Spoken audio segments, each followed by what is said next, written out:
इस आदमी को अचानक एहसास हुआ कि वे समुद्र की सतह पर बिल्कुल भी नहीं चल रहे थे। वे पूरी तरह से डूबे हुए शहर के ऊपर तैर रहे थे। उसने डर के मारे चारों ओर देखा। जो कभी एक खुशहाल महानगर था, अब उसकी कुछ ही सबसे ऊंची इमारतें बची थीं। बाकी सब कुछ पानी में डूबा हुआ था। इस शहर ने कौन सी तबाही देखी थी? कौन सी भयानक ताकत धरती को इस तरह चीर सकती थी? इस तबाही की शुरुआत 3 साल पहले हुई थी। 2 कॉमेट आसमान में तेजी से आए और तुरंत धरती से टकराए। शॉक वेव ने एक पल में धरती के हर कोने को अपनी चपेट में ले लिया। कुछ ही घंटों में धरती की 99% आबादी गायब हो गई थी।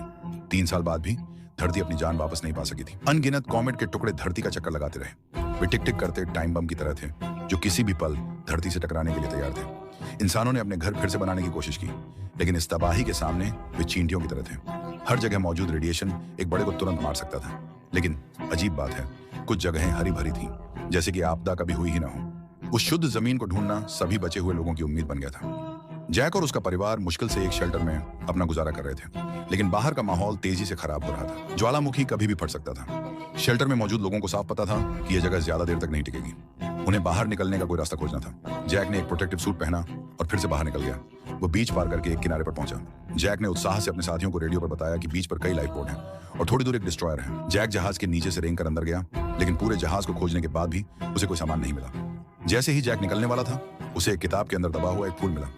जैक ने 3 साल से कोई फूल नहीं देखा था। उसने वह फूल अपनी पत्नी को देने का फैसला किया, लेकिन उसी समय उसके साथी की तरफ से अचानक ईयरपीस से एक चेतावनी आई। 1 मिनट में रेडिएशन का तूफान आने वाला था। बिना देर किए जैक तुरंत भागने लगा। भयानक तूफान तेजी से उसकी ओर बढ़ रहा था। तूफान के अंदर बिजली कड़क रही थी। अगर वह उसमें फंस जाता तो मौत पक्की थी। जैक बस पागलों की तरह शेल्टर की ओर भाग सकता था, लेकिन तूफान पहले ही उसकी पीठ तक पहुंच चुका था। जैसे ही वह बहने वाला था, जैक ने अपनी पूरी ताकत लगाकर एंट्रेंस पर छलांग लगा दी। फिर उसने तुरंत अपने साथियों से दरवाजा बंद करने को कहा। आखिर में जैक मुसीबत से बच निकला। इसके बाद उसने वह फूल अपनी पत्नी एना को दिया। एना बहुत खुश हुई, क्योंकि उसने भी 3 साल से कोई फूल नहीं देखा था। हालांकि जैसे ही सब लोग मीटिंग कर रहे थे, अचानक सारे कंप्यूटर खराब हो गए। फिर पूरा शेल्टर जोर जोर से हिलने लगा। एक नई मुसीबत आ गई थी।